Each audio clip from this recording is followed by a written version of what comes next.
আমাদের তোমাকে বলতে হবে না আমাদের ভারতীয় জাতীয় সংগ্রামে অত্যন্ত সুদক্ষ বীর সৈনিক তিনি নেতাজি কেন হয়েছিলেন?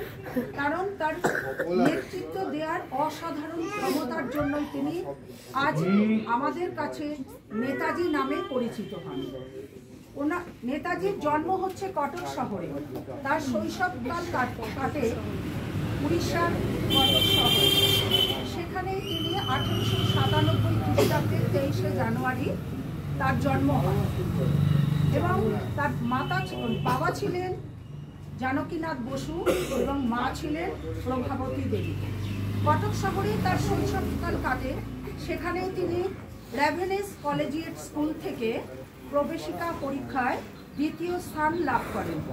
ব্রিটিশ সরকারের অত্যাচারের বিরুদ্ধে প্রতিবাদ করার জন্য তাকে কলেজ থেকে বহিষ্কৃত করা হয়।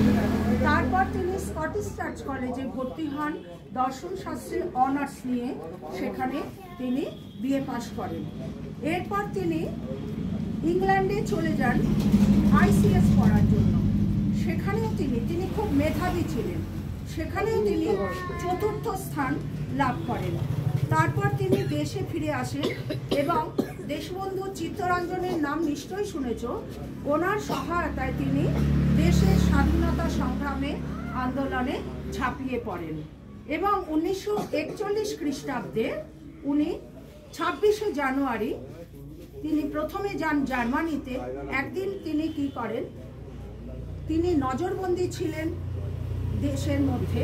তার বাড়ি থেকে তিনি একদিন পুলিশের অবচরে ব্রিটিশ সরকারের চোখে ধুলো দিয়ে তিনি একদিন পালিয়ে বিদেশে চলে যান এবং প্রথমে যান জার্মানিতে।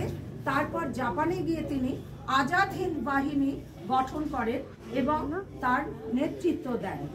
শোনা যায় যে 1945 খ্রিস্টাব্দে আগস্ট মাসে একটা গুরুতর বিমান দুর্ঘটনায় নেতাজি মারা যান। কিন্তু এই কথা আমরা ভারতবাসী আজও বিশ্বাস করি না। আজ ভারত হয়তো স্বাধীন, কিন্তু ভারতের স্বাধীনতা সংগ্রামে যারা যারা অংশগ্রহণ করেছেন তাদের মধ্যে নেতাজির অবদান অবিস্মরণীয় এবং তার কৃতিত্ব অসীম।